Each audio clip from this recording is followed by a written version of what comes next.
Hi, class. My name is Billy Golston.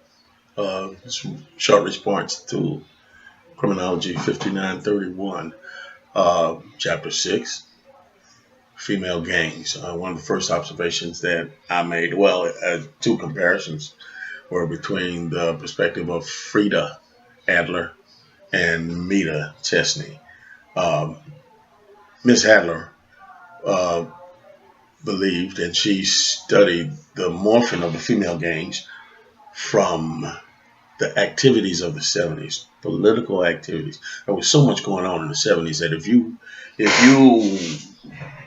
know, it's a Black Panther movement, women's liberation, the bra burning, Indian movement, stop the war movement, protest to the Vietnam War, okay, Kent State, a lot of things that maybe you guys it's a little bit over your head. You'd have to research those. But she blamed this on women becoming autonomous and coming to start more deviant and more bold activities and criminal activities. And from that, women's gangs actually evolved. Uh, in contrast to that, Meta Chesney, she takes the posit that these gangs are the result of a media surge. Maybe it was going to happen anyway. Maybe women will start being independent. Maybe things like social disorganization and conflict theory and things that were going on at low income, SES. These things start to develop subcultures, and I couldn't see why it wouldn't happen with women. So with Frida Chesney, she's saying that there was a media surge that started this. There were two of them. There was one uh, prior to the 90s and one in the 90s that started, and women started becoming more autonomous, doing their own thing, becoming independent organizations, carrying on criminal activities, selling drugs, doing prostitution. And as they're still supportive of the male gangs, but they just became more autonomous. And in regards to that, look at some other things in there. Joan Moore, who did a real excellent observation in the barrios in Los Angeles. You got to be really tough to go in there and do that. And she talked about the morphing of the Latino gangs in the barrios in the Maravilla neighborhoods, and I presume in East LA also. And you got to be tough to go in there, man. You got to, I mean, and that's where your best work is done is when you go into the mouth of the lion and go in and get all this observation and do this. But then again, a lot of things that are happening, uh, real gangsters don't talk that much. And sometimes it's hard to distinguish between a wannabe and a real bona fide gangster. Um, with blacks and Latinos, one of the things that happens with them coming through the subculture thing and being gangs, uh, these are two ethnic groups and races in America that don't have a real chance to assimilate for whatever reason. Um, and the gang activities that happen, even not just with women but for males, uh, happened in a manner that they assimilated in, and what may have been called gang activity 100 years ago has now evolved into economic opportunity. Um, on the next chapter with the youth gangs, talking about youth gangs, I looked at Mr. Miller and some of the things that Walter Miller and some of the things that he was saying about the youth gangs that were misnomers or misleading. And there's three that he did. It's on page 144. And his youth gangs are now not, or nor should they become a major object of concern. Um, Violence is not a major crime problem in the United States. And the third statement that he made down there, what gang violence does not, it does exist, can fairly readily be diverted into constructive channels, primarily through provisions of service and community services, community-based agencies, and that's absolutely correct. But there's things that from that have to be left out, that have to be put in perspective before you start an intervention program. And one of them, because one thing you have to do is you have to go in with the approach. There is no such thing as a gang. I mean, Jesus Christ and the 12 disciples, Hitler and the Third Reich. How do you define a gang?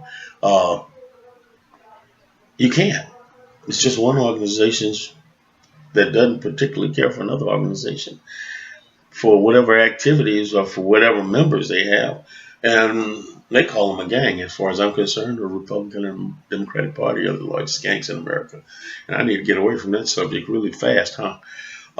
But one of the things that happen is that when you do the approach, one of the things that has worked for me and some of my colleagues is that you don't approach it from a perspective of you're going in to try to dismantle a gang, because you can't do that. It's never going to be done. It's always going to happen. Men are always going to bond forever. So you have to go in with a perspective. And one of the things that we found out that worked the best are just three objectives. Three: education, time management, and decision making. Nothing else. What I'm telling you is something that we have a patent. I have a patent in a copyright for a work for hire on these ideas, and it's been tested, and we've gotten results. And to go back to what I was saying just a minute ago, not to squash on what Walter Miller was saying about youth gangs, but to go back to the female gangs, is that one of the incentives of education, time management, and decision making, the education part, you can't compete with any school district when you have programs out there like this. So you go into the education part of it by recovering education, continuing education, and educational recovery. And at that point, you start injecting that with the help of other social services. The book gives you a lot. The text gives you a lot of information that you need, and that's pretty helpful. But the thing is that you got to get out there and apply it. And you can't apply it with the media. You can't apply it with law enforcement, and you definitely can't apply it outside looking in. So, and that's one of the main reasons why there will always be problems with it. And this is always going to be a real tough subject. And it's always going to be, as long as there's street gangs and as long as we have delinquent youth, there's always going to be jobs out there for people like you and I. But right now I'm getting all over the place. I want to go back to what I'm saying about the programs and incentives. It's saying that about the inclusion of education, and the thing is that once you get out there with an educational program like that, men don't come in and join up. Our program had 560 members, had 19 men, and we had 413 graduates. Vocational, skilled nurses assistants, CNAs, licensed nurses, welders, police training, fire and safety training. And out of all these, we only found we only found our clients and participants, not clients, women's shelters, okay, homes for abused women, people who wanted to come in and try to continue their education. And when you're talking about dealing with gangs and people who are just pushed out because of social disadvantages, you're going to run into a lot of problems that they have, the same problems they had in high school: baby mama drama, drugs, mental illness, which is a big thing right now that a lot of people can't get into, and just being criminal abound. And these things, you have to look at all these things. But my thing is that from the perspective of everybody who I've been reading about in chapter 6 and chapter 7, John Moore has the best idea. Now, I don't know how close she got in, and I probably need to study a little bit more up on it.